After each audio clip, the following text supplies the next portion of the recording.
Hello and welcome to another exciting episode of Kai Sport TV. My name is Sotume, and in this week's episode, we are joined by Lawrence Sephaka in the studio to tell us exactly how he became a rugby player. And Sandile van Heerden spent some time with the Lions. They've been exceptional this season in the Currie Cup. And of course, Mosibodi Whitehead spent some time in Swaziland with Mbabane Swallows. Well, there used to be a time when most young black boys dreamed of being professional football players. But that wasn't the case for Lawrence Sephaka, who instead became a rugby player. And he joined us in our studios to tell us exactly how he achieved that dream.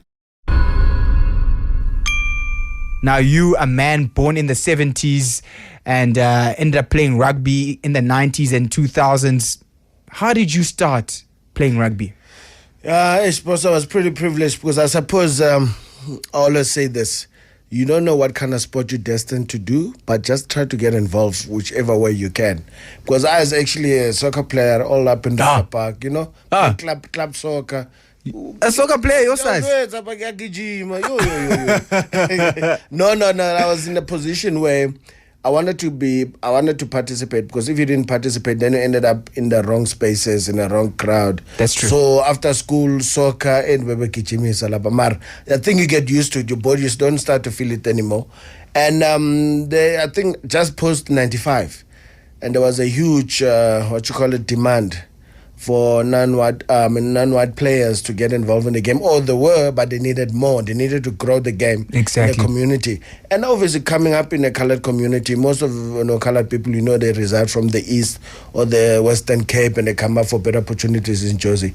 So I happened to be in Rugby Park Secondary School, which they looked at me. No, Baba, you not make schemes of ball. But then when there were people who were coaching rugby at the time, Mr. Plakis, and then he reckoned, listen, bruh, your body, we need it. Whatever you know or don't know, so funda pambil, How old are you at that time? I think I just turned 16. Sure. So that's late, huh? Very late. And I remember my first game like it was yesterday, boss. Okay. Because of my physique, and the people I was scrumming against were like half my size. So scrumming-wise, it was not really a challenge. But understanding what happens after that, I used to watch one or two rugs turn over. Common sense kicked in while you were watching. Hey man, shortcut, cross. I used to scrum, get up, watch, cross defense. I used to smash my wingers, boss. Every time. And these guys, they reckon, but you said you didn't play rugby. It's like, but I don't understand what happens everywhere else, but I can tell A, B, and C ends up to D somewhere. So that's what I was doing, basically. That's how I fell into rugby. You can say by default. And I was pretty blessed to be at the right place at the right time. Because I reckon my route was sort of not smooth, but it was destined. Fast-tracked. Yes, it was fast-tracked, but I was like in a position where out of a school that really is not well known for rugby playing. And the next year got a scholarship to go in African school. So from English medium, actually primary school, English medium, completely Afrikaans. So now you can understand the transition. And I was lucky because I grew up with colours. So my Afrikaans basics were there, so I can prat me, bro. So what happened, I grew up with that Afrikaans, and I went to an African school. I realized my Afrikaans, how terrible it was. So it was Kasi Afrikaans. Every high subject I had, it's like, you know what, I can't make it on this way. Let me go the standard route, because this is a purpose what I'm here for. Basically to, play rugby and try to excel. What school was this? Springs Tech in Springs. So there you are. Okay. You see that opportunity. You get that opportunity. When does it dawn on you as a young man that, hey, I can play for the Springboks one day? When you're starting actually getting to places you never thought you would. Places like what? Then all of a sudden you're being selected as a national under-17. It's like, hey, all right. But then you've realized getting there was not easy. So does it mean I work harder? Even better. Now you sacrifice even more of your own social time, because the hard work you have to put in, because you're playing with people that come from situations, I would say, as a gym. They've been playing rugby since they were 6. They were playing rugby since they were 6. This is in their DNA, and these guys are strong naturally. So it means I'm not to listen, but the first time I rocked into a gym, it was probably 1 year too early. Maybe that's why I'm not that tall. Because I was 17. You're not supposed to start gym until you pass 17. Yes. Man, I was 17, I was rocking. I'm in St. Anthony's, and the Rugby Park is like a community center for matriculants who failed and go finish there. And obviously there was like a whole center there that basically community centers got a gym, schooling and all of that. So my time there, I used to go in there 2 hours, sometimes with no program. Just going to pump. Because anything I can pump, I pump. By the time I leave there, I'm flat. But anyway, for me, because as a young person, kept me out of trouble a lot. And I could see the development in me. In your game? Personally in me, and the kind of motivation I was actually passing through, or basically inspiring other people. Because what happens now, you used to start jogging at a certain time, and then all of a sudden, there's these people who are literally, and then you realize, I'm getting faster and fitter, And then every time, and then what happens, I used to live in an area, I think on a main road. So the road I used to use was the 30 minutes jogs, about 3-5Ks. I used to use. And then the fitter you got. I know the one that goes past the little stadium. When you go past, yes. That's a stadium where I exactly started. Yeah. There's a swimming pool. So I used to like plan and I go around. And you go around as though you're almost going to Boxburg and you come back on that main road. You start early. When you start, there's not a lot of people. Getting through that sleep, and it's difficult, but get through. As soon as traffic starts, that you can't flow, boss. It's other people. Because other people are going to say, they're gonna laugh, are you wasting your time? When they start pushing you, but as well, you're starting to get confidence as well. And I realized, I was actually doing this 3K now quicker than every time. And I started extending and going around. That Kuku's Slovo. Yes, on the other side. Yes, and I come down that all open the way. felt there. It was way too much what I should have done, but I wanted to do it anyway. So I would do that, and then when the sun is up, I say, I'm not running in this heat. Just walk down. And people were like, and then later you see, there are people who actually are doing the same thing. It's like, okay, this is good. I've done something good. And then the Decembers I've sacrificed. The youth where people go December, they party like it's not tomorrow because the only opportunity they have. I had to sacrifice that because of something. But unfortunately, that's what you call it. Those are sacrifices you have to make as a sports person. There's certain things it's a give and take. You can't have both. So you got to choose which ones you want more than anything else. And I think for me, it was also a blessing because I don't think they really intrigued me that much. Yeah, and I think I was driven. And I wanted to better my situation where I was coming from. Obviously, trying to put my community on the map as well. Because, it's very rare these days that you have community. Like, I remember that my first tour to go to France, Mbabane was my captain. We used to smash that was people. Under 19, huh? Under 17. Oh, yes. 96. Yes, I remember he was a captain at that level. Yes, yeah. Now, what happened there, and now, before I had to go, so I had to, collect some money, make sure I've got some pocket money. There's a strip of shops where I used to actually work in one of them. So, because I worked there, and these people, they were watching the development as well. So we built relationship with all of those owners there. So you used to run around or go ask something for someone like that and stuff like that. Now, when it time to collect and stuff, I think my raffle, I didn't have to pass the whole block of shops. They made sure that thing was full. So that's why I think community like that is also disappearing because everyone is now pushing their own, their own agenda.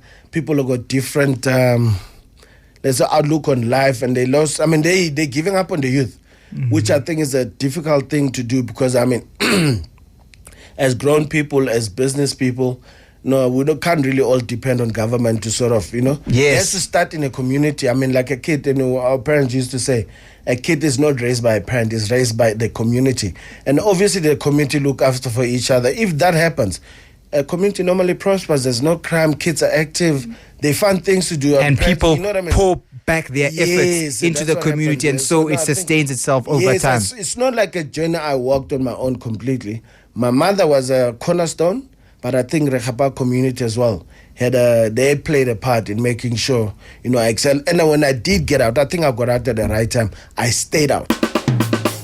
Well, the Golden Lions have been exceptional this season. Against all odds, they're through to the semi-finals of the Currie Cup. In fact, they have a home semi-final. They're going up against the Free State Cheetahs, and Sandile van Heerden spent some time with them to find out exactly how exciting their season has been.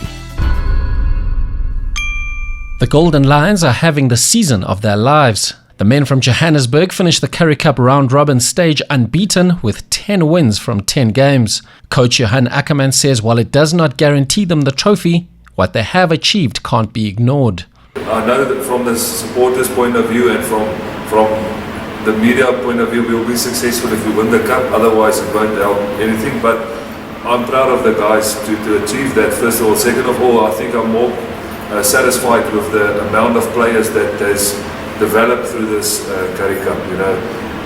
When Lionel went and Alwyn got injured and Harold got injured, we said, what now? You know, we thought we're only going to have Stokkies and Howard left, and then Rowan Jansen van Rensburg came on the scene, and tonight Jacques Nel showed he can make that step up, and you know, and so look at the front rowers, how Dylan came on. Malcolm has grabbed this opportunity after Akker left, and he ran with that. So suddenly Lawrence Erasmus came on the scene at lock, you know. So in that sense, to me, the Currie Cup is a success. That I feel where we maybe shorted the player, looking at the head at Super Rugby, we maybe found it in our own structures, and that's great. The Lions beat Griquas in the last group match despite resting a host of regular players. Griquas coach Havies Fourie was full of praise for the Johannesburg outfit, saying they were moving South African rugby forward. Lions were always my favourite team to win the Currie Cup from the start. I said they've got the best team on the field, well coached, and they play a good brand of rugby, so it will be good for rugby if they win the Currie Cup convincingly. It will just, I think, schools and maybe clubs, varsities will try and follow them rather than to follow other teams that play a bit more conservative. Captain Warren Whiteley also played his 50th Currie Cup game and later revealed that he had to beg his coach to be included in the starting 15. No, I really enjoyed it there. I must say, I pretty much begged coach this week to let me play, and fortunately it worked out, and I'm really grateful that I could play tonight. And as I mentioned before, I'm extremely proud that there've been some games, you know, the Super Rugby, that I've also been extremely proud of the players, but tonight especially, just to have a young group of players who are hungry, and 14 changes within a side, and step up to a Griquas side that were motivated. I mean, they're losing 11 players, highly motivated, 11 of them playing their last game, wanting to finish off strongly, and as the coach mentioned, a lot of guys put up their hands, and yeah, very satisfying for me, and extremely proud to be a part of this tonight. Sandile van Heerden, Kaya Sport TV.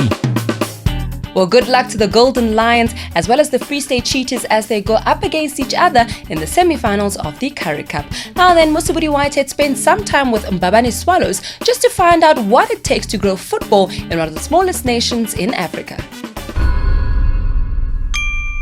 When your league is the 7th richest in the world, it's often easy to overlook the teams that are performing well in neighboring countries. That's why I decided to take a trip to Swaziland to find out just how one of the continent's oldest teams is doing. Football is truly a global game. We are out here in Swaziland where Bafana were just last year to take on Sihlangu Semnigati, Swaziland's national team. And we're here to find out how some of the teams are doing, in particular Mbabane Swallows, and how the growth of the game in South Africa is affecting the growth of the game in one of Africa's smallest countries. Let's check it out. With 10 players in the national team and 7 in the starting 11 for Swaziland's World Cup qualifier against Djibouti, Mbabane Swallows has become synonymous with football Kangwane. Founded in 1940, Swallows is the most successful team in the history of Swazi football and continues to dominate the semi-professional Premier League of Swaziland. As we hear from Chief Executive Sbusiso Manana, they've even made a name for themselves on the African continent.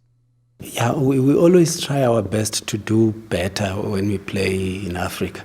That's why when we do our preparations, we always make sure that we play the best teams in Southern Africa, South Africa, teams like Kaizer Chiefs, Orlando Pirates, and Mamelodi Sundowns. We always make sure we prepare the best way possible as we can. Even for that reason, we're also trying to attract more sponsors to come in and inject some finances in the team, because at the moment we've got one sponsor, and the chief financer of the team is our board chairman as well. He also played football. He also played for the team. So we're trying. We're doing well at the moment. We're trying. So where to from now for Umkhonto kaShaka? How to grow football in a tiny country with a population of less than 1.5 million.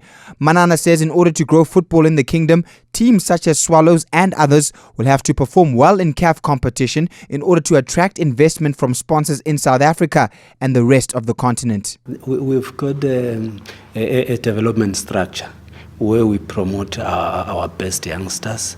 Of course, we are a big team. We have to scout around, look for the best players in the country, look for the best players in the region, in the continent. We do recruit players from other countries. As I'm speaking now, we've got about 5 players from our neighboring countries. So this team is, we are trying. We do have a sponsor, Inyatsi Construction, which it's a very good sponsor in our standards in Swaziland.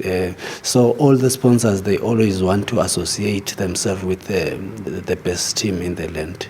So Mbabane Swallows is one of them. So we are busy, we are in the market, we're looking for more sponsors to sustain the team, because it is quite very expensive. Those are the challenges that we meet while running football in the country, because as you can see, it's a semi-professional league. All the best to Mbabane Swallows and all those involved in football in Swaziland. Mosibodi Whitehead, Kaya Sport TV. Well, that is all we have for you in this week's episode of Kaya Sport TV, and we certainly hope that football grows in Swaziland. Now then, do remember to keep supporting the Springboks, especially as they go up against Wales in the quarterfinals of the Rugby World Cup. Until next time, it's goodbye.